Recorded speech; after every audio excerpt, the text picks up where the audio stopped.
Hey everybody, Dacia Coffee here, and happy Wednesday. It's corporate caffeine time. And you guys know on the show, my goal is to always bring you insights, advice, stories, provocations that can help you maximize your organizational success, but also your individual success journey. My absolute most favorite live corporate caffeines are when I get to introduce you to some of the brilliant people that I have been blessed with meeting and learning, and today collaborating with. So Jean Lewis, welcome to Corporate Caffeine. I'm super excited to have you on. Thank you. Very glad to be here. So you guys, Jean is actually one of Blender's fractional chief marketing officers, and it is the best possible scenario for me where, yes, I bring advice and marketing insights to people, but then every single day behind the scenes, I get to work with some of the smartest marketing minds on the planet, and I'm constantly learning from them. So if I've ever brought any value, it's usually because of people like Jean teaching me in the background and, prompting me to read more and look at new things. So Jean, you've got a really awesome combination of certifications and success stories around growing small business and helping people who are bootstrapping their businesses and just, using sweat equity and hustle grow. But then you also have big business experience, a lot of it too, that you bring to the table around marketing. So is that weird to balance both? I mean, what does that look like for you on a day-to-day, like being able to pull on both sides? Yeah, it's an interesting juxtaposition from the corporate world, kind of big brand marketing experience I had, and then working with a small business owner. Kind of pros and cons to each. The thing I love on the small business owner or even medium-sized business is the ability to impact things immediately with the actions you put in place. Versus the corporate world, everything was a process and you had to gain approval. But this little gray around the temples, kind of indicates it's not my first rodeo. And that learning I had in those 20 plus years was just invaluable to understand how important growth is and making sure you have things in your business to drive growth, or you run into issues, run out of cash, and that is the ultimate thing that will kill a small business when they run out of cash. Yeah, it's a really good point. And one of the things that you and I talk about frequently, and I try to challenge people, is to not limit their definition of marketing to marketing, right? Like how we're promoting something, but more towards how do you communicate influentially, and with significance that gets people thinking differently and, more important, acting. And now, especially on the big business side, that's huge. I mean, I imagine you're constantly marketing ideas and influence internally so that you can have impact. True, false? Sure. That's very true. That's one of the things you learn when you heard the term everyone's a salesperson. You had to be a salesperson internally in the corporate world so that you could get your ideas and what have you, approved and be able to be implemented. And that's a great point you mentioned, and marketing is seen as tactics in a lot of cases. I've used the example, I'll have people come to me and ask me, should I be on Instagram? And my first response is, I've got no clue. I don't know if you should be or not. So that's not really what they're looking for from a marketing consultant. But we've got to start on the strategic side. Who you're going after, what are your goals and objectives, what are their needs and wants, and how do we position ourselves and communicate to them? Then we can get to that answer. So that kind of experience in the big corporate world's helped be able to have those conversations as well.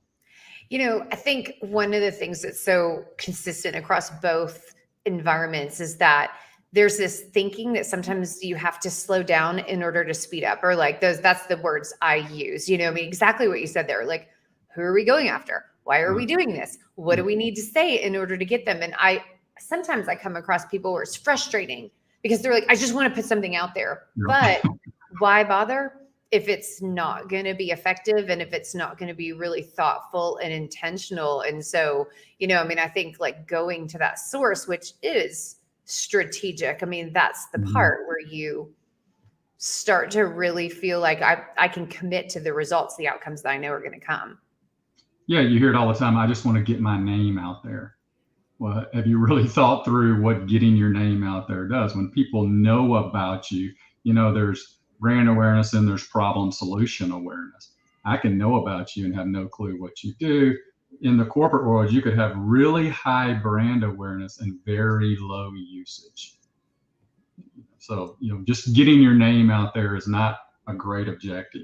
Driving to actually what we want the behavior of our target to be, that's a much better objective than getting your name out there. Okay, I love that. I want to unpack a little bit about that because what you just said there applies to every possible level of communication. So you just talked about brand awareness versus problem solution. And for the audience, I want them to think when you hear brand, you have a personal brand. Like, let's pretend you're listening and this is about your career journey, not a business owner journey. It's the same. You guys, you're constantly communicating something beyond just what your words are saying. So I just wanted to note that for everybody listening, that brand, but like, let's talk about, okay, brand awareness versus problem solution awareness. What's the difference? What do you mean by that? And what do people need to be thinking about, like, in order to be effective communicators? Well, we're working with a client right now. It's a large firm, law firm on the West Coast that a lot of people know about them, but the solution they're providing, a lot of people don't even know that it is a problem. So they're ignorant to the problem that it's coming at them like a freight train, even though they may know the brand of the law firm.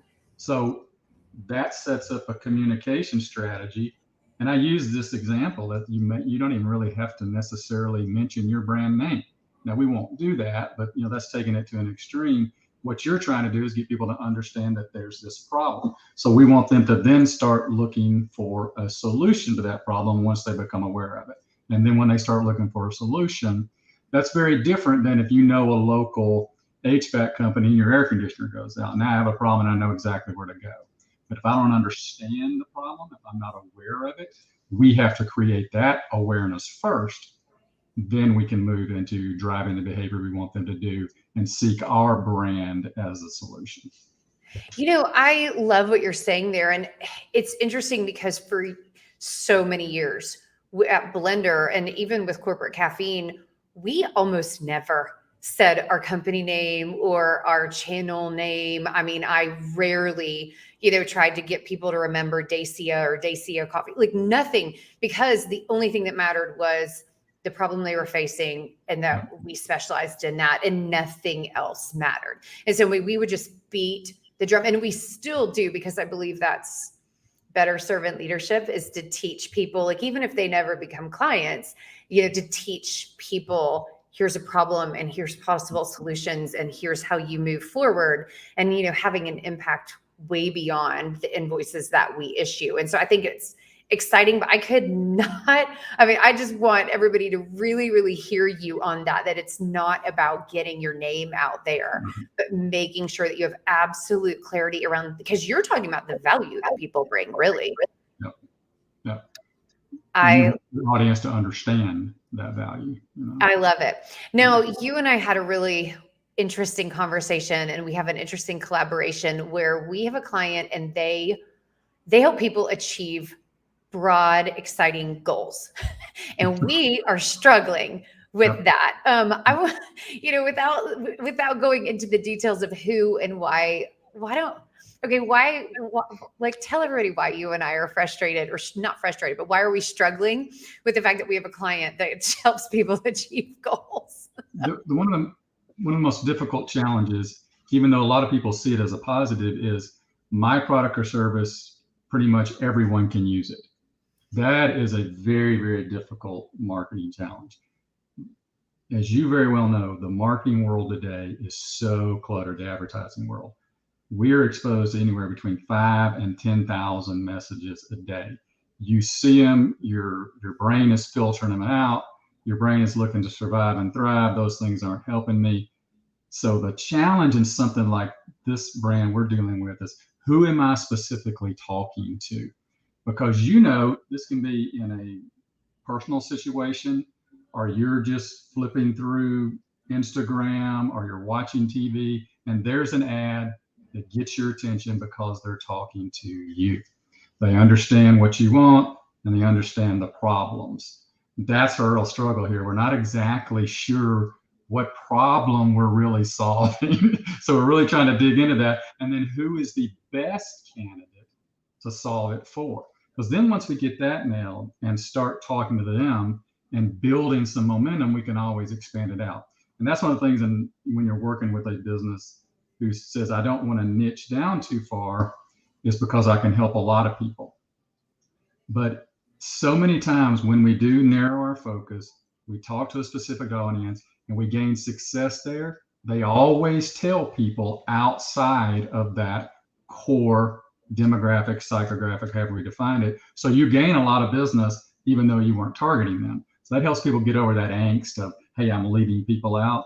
No, build a reputation, build credibility with an audience. They're going to tell others. A lot of times you find yourself then as your business grows, well, I'm getting outside of my core and I'm not as effective, so I want to narrow back down. But yeah, we're struggling with exactly the problem, specifically how to define it, and then who is the best suited one to solve it for, so that we can kind of build that value proposition.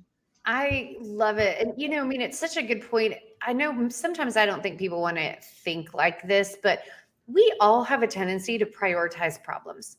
I mean, we just Sure. do, I mean, like even just from a practical standpoint, we're thinking, well, how do I figure out who's picking up the kids for carpool, or how am I going to fit this into my schedule, or when am I going to go to the dentist, or, I mean, how am I going to have this difficult conversation with so-and-so, or whatever. But they have a tendency to be like the milestones with which we structure our weeks and our to-do lists and our months. And so everybody loves the good celebration or a good vacation, but generally speaking, the structure of our life is about problem solving.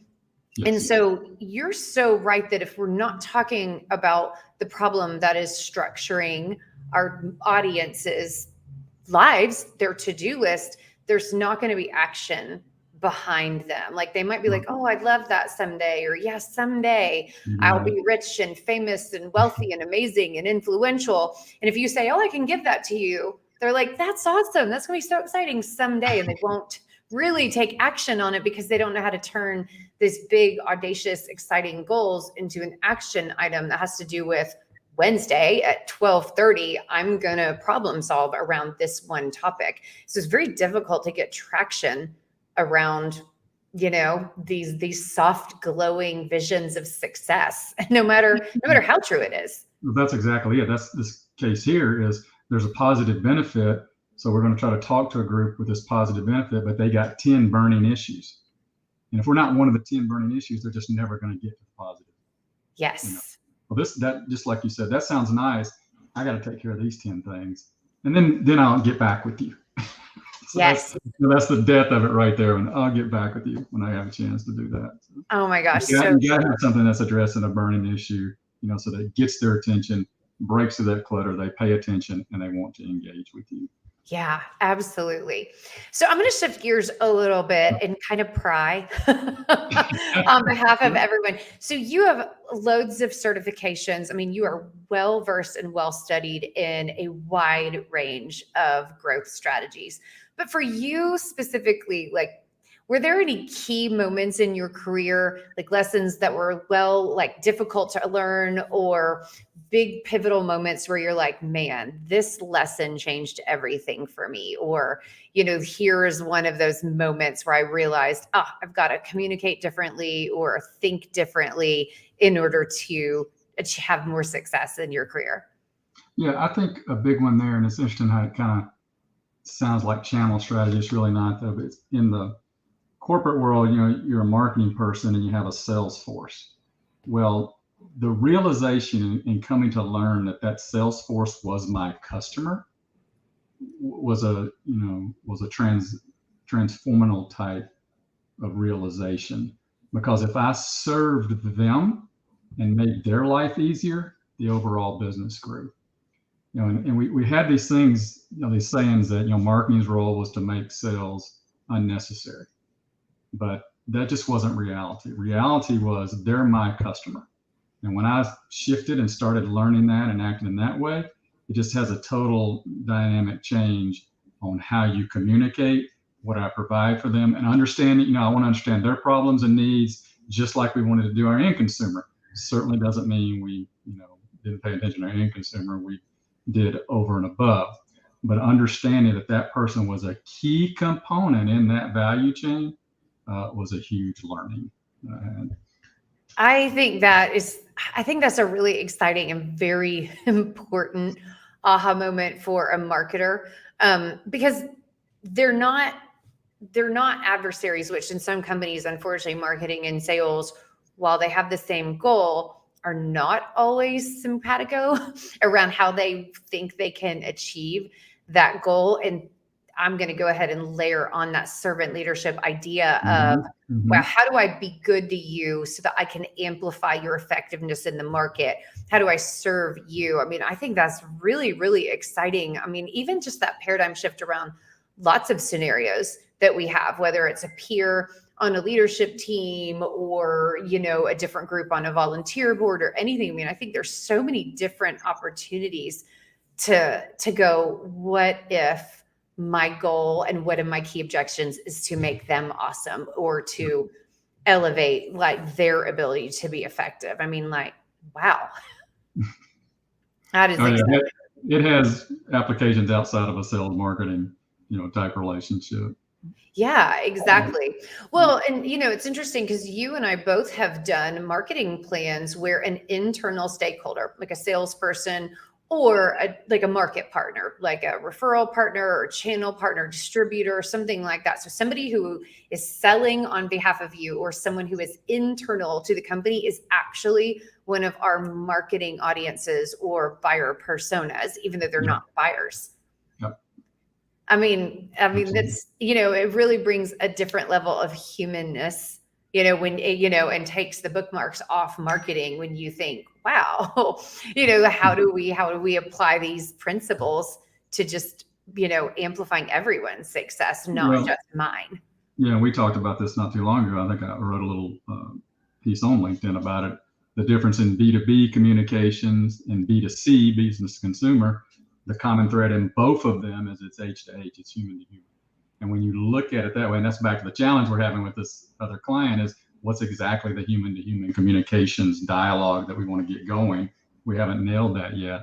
Once we do, it'll be the same thing there, even though it's a B2B sale. What is the human to human communication and interaction that we want to facilitate and make happen? I love it. So what's influencing you right now? Like, what are the things that you're most curious about or studying or reading or, paying attention to? What's influencing you? Really, it's kind of fascinating to me, the digital world, digital ad world, and how it still continues to explode.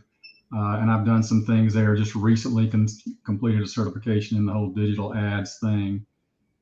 But it's still amazing how those things have these same objectives that we had 15, 20 years ago of making an impact on our consumer, getting a conversion action, which is what behavior we want them to do. It's just a different tool to do that.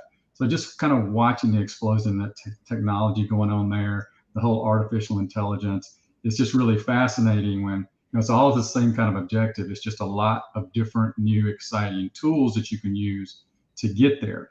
And then always have been a proponent of an integrated approach. Again, that's back to somebody asked me, should I be on Instagram? Well, again, if we understand strategically who your buyer persona is, what your value proposition is, what they want, what their problems are, then we can put together an integrated approach so that we touch them in various ways that has a much bigger impact than if we're just singularly down one channel. So just the whole digital AI, still kind of fascinates me.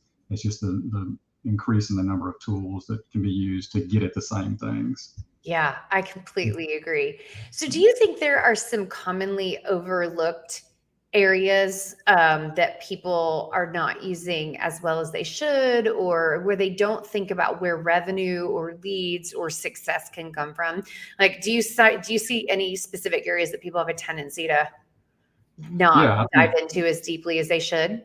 Yeah, I think even in larger companies, they lose the benefits and the marketing tactic of networking. Oh, okay. Yeah. understanding how to talk, understanding how to answer the question if somebody says, "What did you do?" Presentations, when you have the opportunity to give a presentation, that is a marketing opportunity. Those direct interactions, being part of a networking group. How do I talk? How about, again, understanding how people are listening, trying to make them my customer, trying to solve problems for them. Am I taking my communication and formulating in that manner so that those activities support the rest of my marketing? A lot of people look at, I'm going to run the marketing, advertising activities, but then these networking, personal selling, and all that's kind of different. That messaging and methodology should all be the same. You should be kind of carrying the same messaging. So that's just a huge thing. We always work with people on developing a keynote presentation, because that's just such a powerful element of your marketing that can close a sale right there with someone directly, versus having to go through 10, 12, 14 touch points, that some of your other marketing may have. So that whole personal aspect, I think a lot of people overlook. Oh my gosh, I think that's a really great point, because I think also people have a tendency to place too much responsibility on a single sales superstar. If that person leaves and you don't know how to scale what they do, you are in trouble. But it also brings back, I forgot all about this story. Like, God, 8 or 9 years ago, right around the time that I had just opened the company, I was working with a client and they said, hey, we want you to sit in on a presentation where our best salesperson is going to do our full-blown presentation so you can hear the message for yourself and hear. And it was so funny because I remember sitting through the presentation and, at this point, I'm so early in my business journey, I don't know what I'm allowed to give advice on. Yeah, exactly. And I'm listening being like, ruh-roh, Shaggy, like, this is your best guy. And that best guy now is a C-suite executive. So it's pretty funny. And we still work together. I know, but it was interesting, and thankfully they did open the door. He was wonderful. He loves to improve, but I had the same aha moment where it was like, it never occurred to me that they were presenting in a way that was not benefiting them and not accelerating their success and not necessarily putting them in the same light. And I couldn't agree more. I mean, I learned so much out of that aha moment, and then, and how to best serve them, but it was pivotal. And we've all sit through just, bad presentations, horrible presentations. They generally start with, here's my company, here's why we're great, here's the features and all that. We've all sat through that. And again, I just think that's a big missed opportunity to get your brand message communicated properly. Because you said it earlier, now that salesman, he is the brand at that point. Yes. I was working with a food service bakery company one time. They said, we don't really have a brand. Well, every touch point you make with a customer is your brand. And just getting kind of people to understand that can have huge benefits for them once they start looking at their business in that way. Absolutely huge. And so just in case anybody is not listening earlier, if they're like, well, how do you start a presentation? With the person's problem. Like, do not talk about yourself. Right. Always start with your audience. That's all they care about, is what they are experiencing. And that's all you should care about too, is what your audience is experiencing, not what you want to say or what you believe. You've seen them where it's 5 to 6 minutes in and they're still kind of introducing.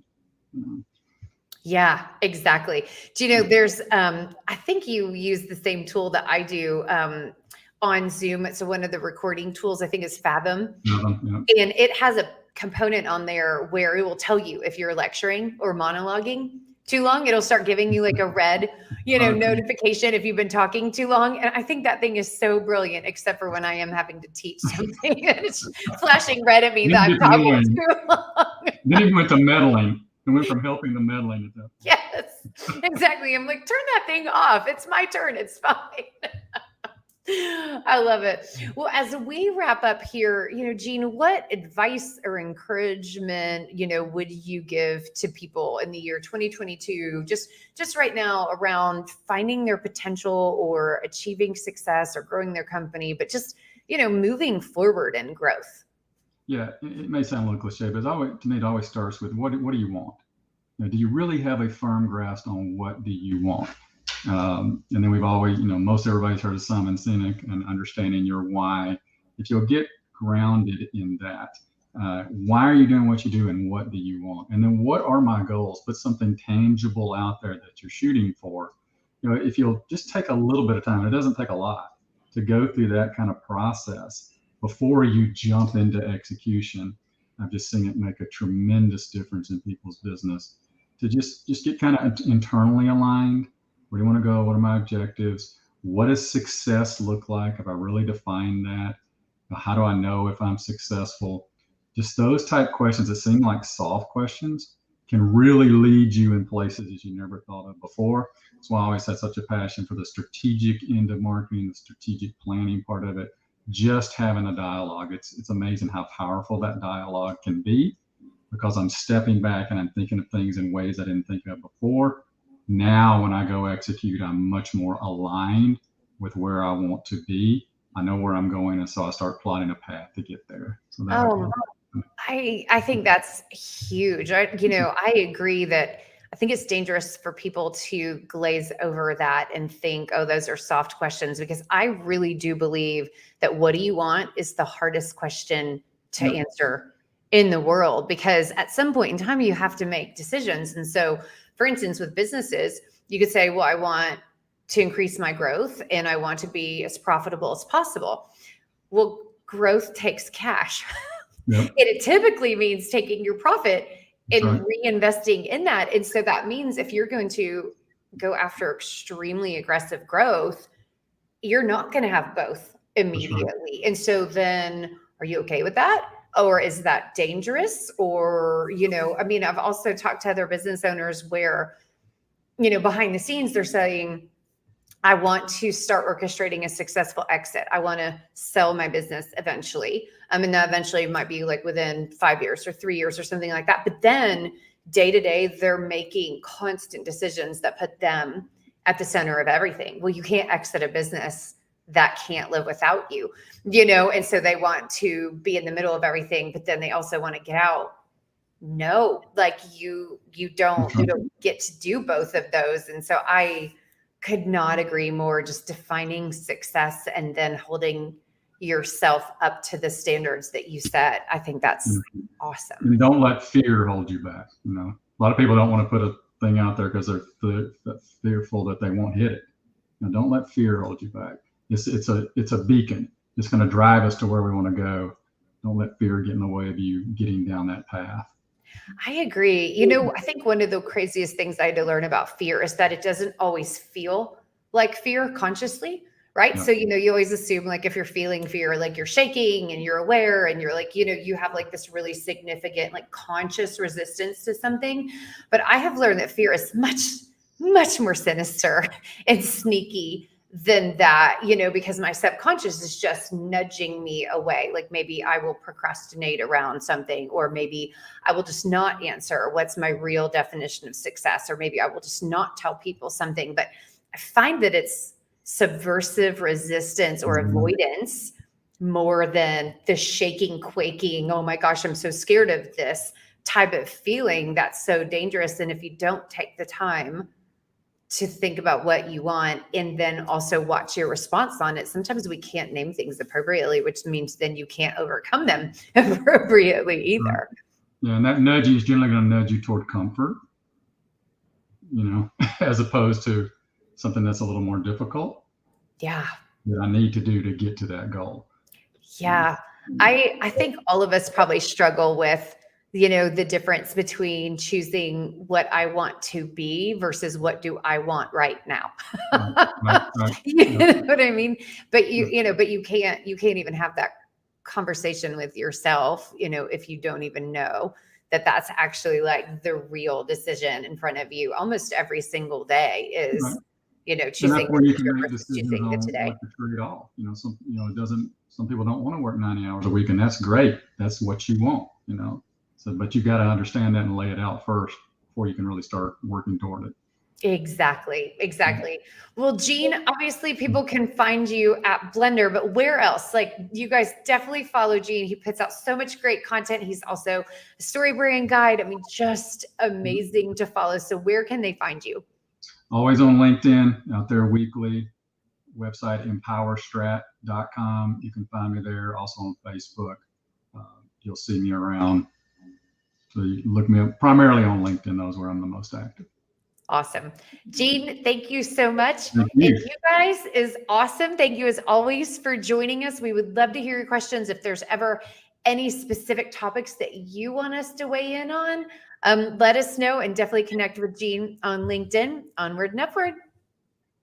See you.